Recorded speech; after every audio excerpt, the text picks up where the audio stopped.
Welcome to the Aligned series of webinars giving you a crash course in the main road safety risk areas. The Global Alliance of NGOs for Road Safety is committed to reaching the UN's Sustainable Development Goals targets of halving the number of deaths by 2020. There's therefore an urgent need to focus on evidence-based strategies to reduce road deaths. Who is better positioned to share best practices and main messages within proven risk areas than the Alliance members? This webinar will give you a crash course in drowsy driving or fatigue driving. You can see the list of webinars here on key risk areas that we are running at the moment. This specific areas on drowsy driving and fatigue driving is brought to you by our member in New Zealand, Akilla. And they will give you an overview of what to know about the topic drowsy driving. Should you wish to learn more, we have collected a number of resources for you to explore further. You can find them on our website, which is shown here. This is also where you post your questions and evaluate the webinars. I'd like to hand it over to Martin Jenkins, who is the founder of Akilla. Martin, welcome to you. Welcome to the webinar series. My name is Martin Jenkins. I'm the founder of the Akilla Drowsy Driving Educational Campaign, set up in 2005 to establish a solid base to educate drivers about the dangers of drowsy driving, unravel the complexities of drowsy driving, and present clear, concise and accurate educational messages on drowsy driving. We hope that you find this webinar useful in establishing a formal drowsy driving education program to prevent serious injury, death and trauma on your roads. If you have any questions, do not hesitate to contact us. Presentation topics. We plan to introduce the following topics in this webinar. The silent killer. Drowsy driving as a main crash cause. Important distinction between sleepiness and fatigue. Sleep deprivation, the primary killer, and microsleeps. Drowsy driving risk factors and the importance of sleep. Drowsy driving warning signs and potential deadly impact on the driver. What you can do to stay awake and the myths that are common. When and where do drowsy driving crashes typically occur? Rumble strips, median barriers and roadside stopping place development. Impairment technology for vehicles and current limitations. A bit on the Akilla Drowsy Driving Education website and other resources. Drowsy Driving Awareness Day opportunity. The silent killer. Sadly, in most developing countries in the world, there's no formal drowsy driving education, despite the fact that drowsy driving is a major cause of fatalities. We need your help to work together to expose the silent killer by getting our drowsy driving educational message out there, as the world is currently losing many mums, dads, brothers, sisters, aunties, uncles, cousins, grandparents and pets unnecessarily. By using the Akilla Drowsy Driving educational information, you can get started and make a big difference. Everyone needs to be educated on the dangers of drowsy driving to avoid the pain, suffering and grief that goes with a crash. Drowsy driving crashes are predictable, identifiable and preventable. Even a small amount of education on drowsy driving can make a huge difference. The silent killer needs to be exposed and dealt with. Internationally, drowsy driving is regarded as second equal to drink driving as a crash cause. Actually, the rate of drowsy driving is often higher depending on the drowsy driving risk factors present. For example, high temperatures. The AAA Foundation for Traffic Safety in the United States estimates that 21% of motor vehicle crashes involve driver fatigue. Similarly, RSP'S in the UK estimates that sleep-related crashes may be a contributing factor in up to 20% of road crashes and up to 25% of fatal and serious crashes. Drowsy driving official statistics are often underreported due to poor data collection in recalling and a lack of expertise and experience in investigating drowsy driving crashes. Many drowsy driving crashes are incorrectly reported as speeding crashes, as there's typically no braking or deceleration in a drowsy driving crash. What is more, is traffic crash reports do not usually have a drowsy driving or fatigue checkbox.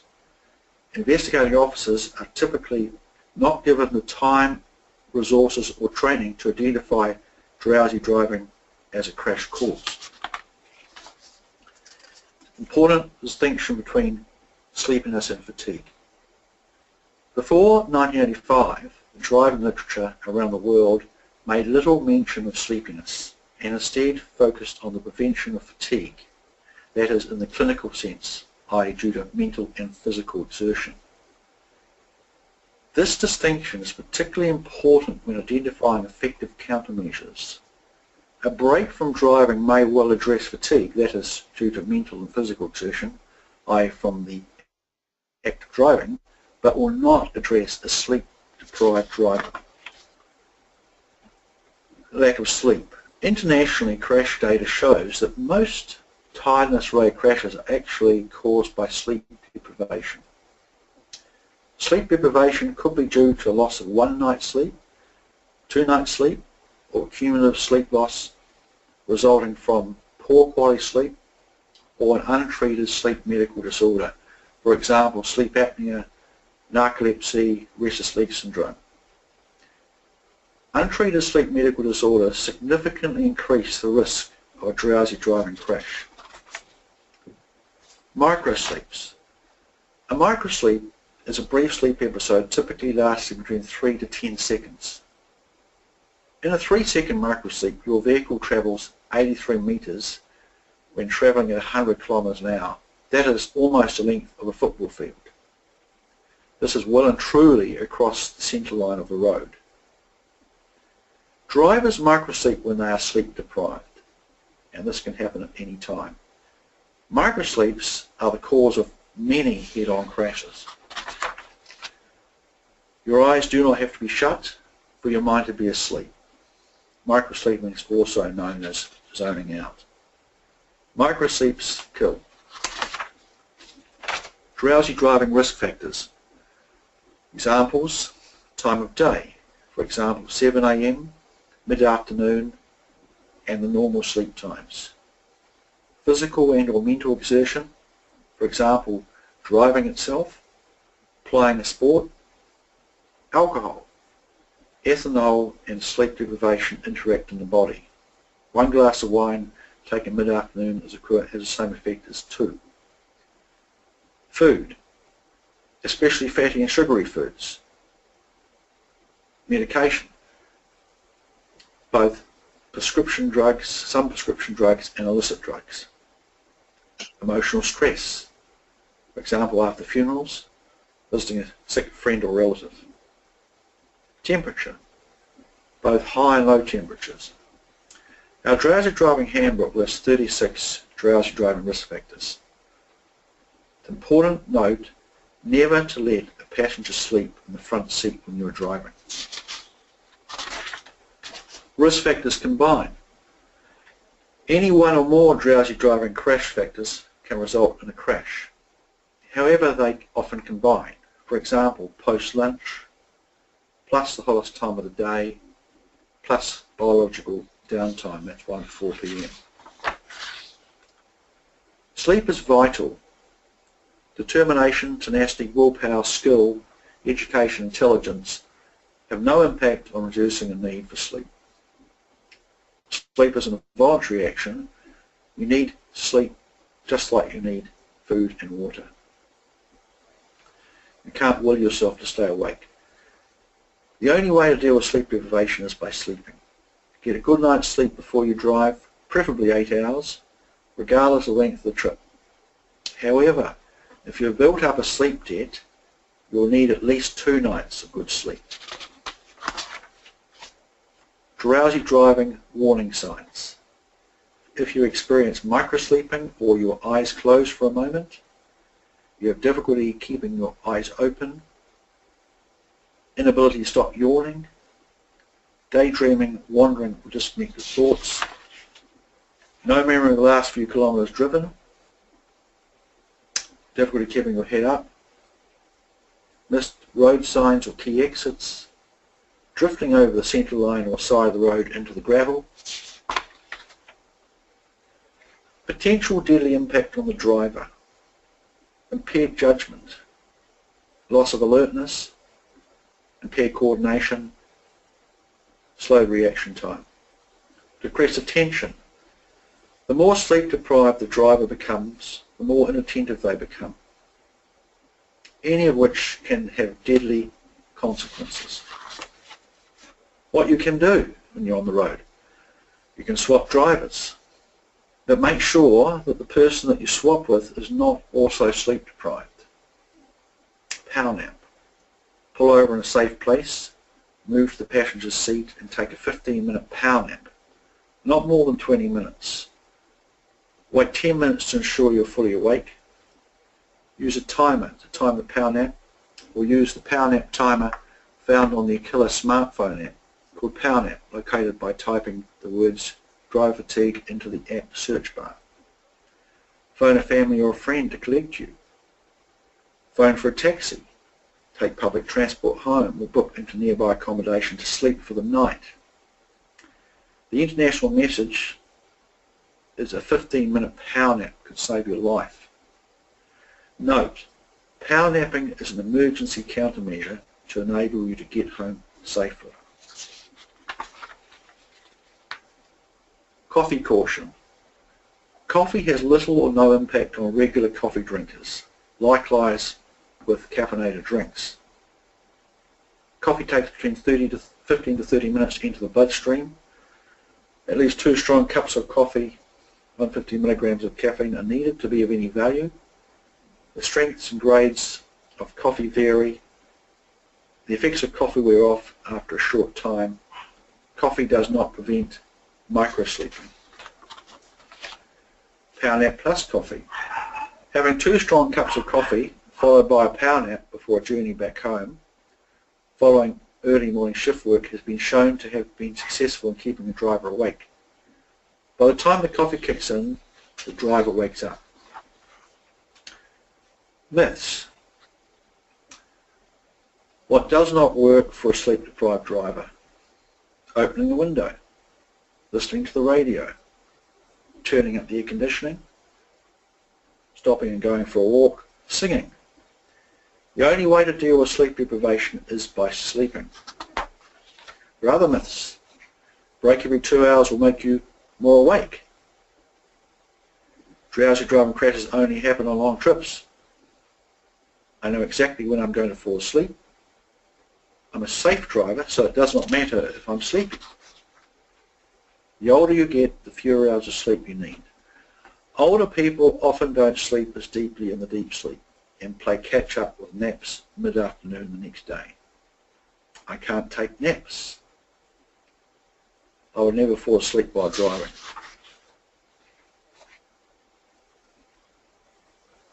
When do drowsy driving crashes occur? Drowsy driving crashes can occur at any time of the day. However, there are 3 common times, namely, first thing in the morning, that's sleep inertia, e.g. driver not fully awake before travelling to work, for example 7 AM, middle of the afternoon, biological downtime, nap time, due to a drop in body core temperature, that's around 1 to 4 PM, the hours that one is normally sleeping, for example 12 midnight to 6 AM. Drowsy driving crashes typically occur at times when a driver is likely to be more sleep deprived, e.g. end of the week, before a holiday, end of the year, returning from a holiday, returning from a long-haul air flight, otherwise known as time zone change disorder or jet lag. Where do drowsy driving crashes occur? Drowsy driving crashes can occur anywhere. Drowsy driving crashes occur on both short and long trips. They are common in straight, monotonous sections of road, often in straight sections between hilly areas, and furthermore, telegraph poles can cause highway hypnosis. They often happen close to home. This is known UK pilot terminology called get-home-itis.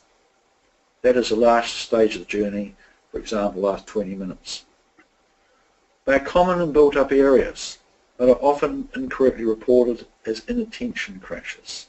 Example, nose, tail at intersections. A sleep-deprived driver can fall asleep anytime or anywhere. Anne's car.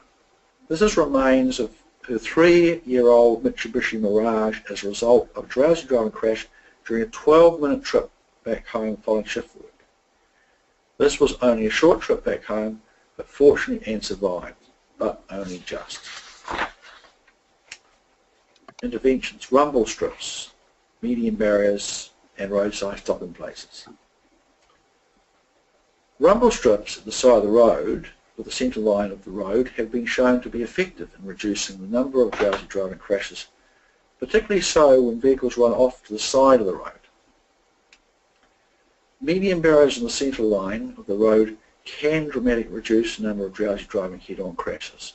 They are effective in drowsy driving black spots. Roadside stopping places are specifically designed areas for drivers and passengers to take a break and or a power nap in a designated safe off-road location. They are particularly useful for journey planning, both domestic and commercial vehicles. A roadside stopping place should have a safe entry and exit, adequate lighting, facilities such as toilets, and be suitable for both resting and power napping. Impairment technology for vehicles. All of the expensive luxury car brands are currently developing or have developed technology to detect an impaired driver. However, the technology is expensive and has been incorporated into the new luxury cars.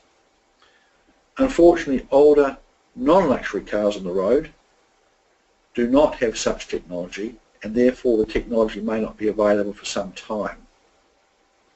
Technology that is attached to the dashboard, which detects a drowsy driver's eye retina changes while driving, can be effective but is expensive. For example, OptAlert, which has been developed and used in Australia and is common in trucks. Please do visit the Akilla Drowsy Driving Educational Campaign official website at www.akilla.co.nz. The About Us section, About Us Achievement section, details our campaign initiatives and education initiatives over the last 10 years. There you will also find educational information and real-life drowsy driving crash stories where you can see a number of the points we've raised in the actual practical crash stories. Questions are very welcome at our email address.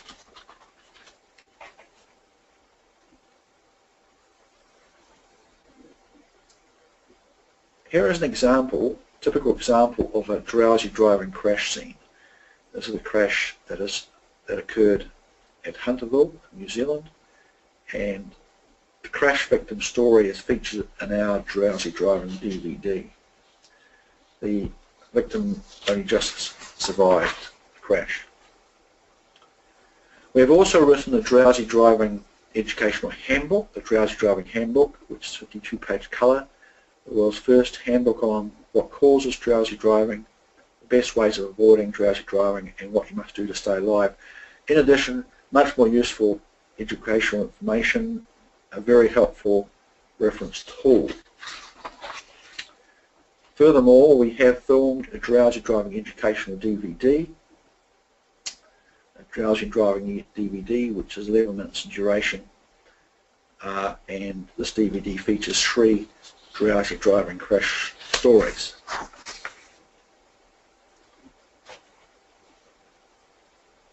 An example where a sleep-deprived car driver fell asleep, crashed into a train, crashed into another train, and 10 people died as a result of the Selby train disaster in the UK. Another example is the Space Shuttle Challenger tragedy, where sleep deprivation played a fatal role. Sleep deprivation is also a common cause in both recreational, commercial and maritime. For example, here a freighter in Japan where the skipper fell asleep at the helm and crashed into a township.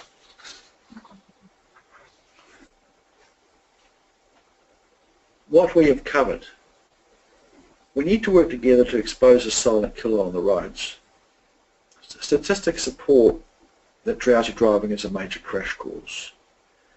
It's important to distinguish between sleepiness and fatigue to identify countermeasures. Sleep deprivation leads to microsleeps. Drowsy driving risk factors and sleep is vital. The warning signs of drowsy driving and how a driver can be impacted. What you can do to avoid drowsy driving and the common myths. When and where do drowsy driving crashes occur? Rumble strips, median barriers and roadside stopping place interventions. Impairment technology only for new luxury vehicles. A bit on the Akilla Drowsy Driving Educational website, book and DVD. And to establish a Drowsy Driving Awareness Day to remind the public of the dangers of drowsy driving each year. Now I want to leave you with 5 key drowsy driving messages. Make sure you get a good night's sleep before you drive. Plan your journey and take regular breaks. Don't drive at times you're normally sleeping. Have a break from driving at least every 2 hours to ward off mental and physical exertion. If you experience any signs of drowsy driving, take action immediately.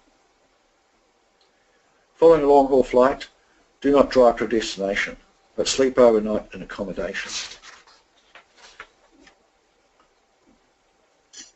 Here we have an example of a drowsy driving advertisement to put the education message out there.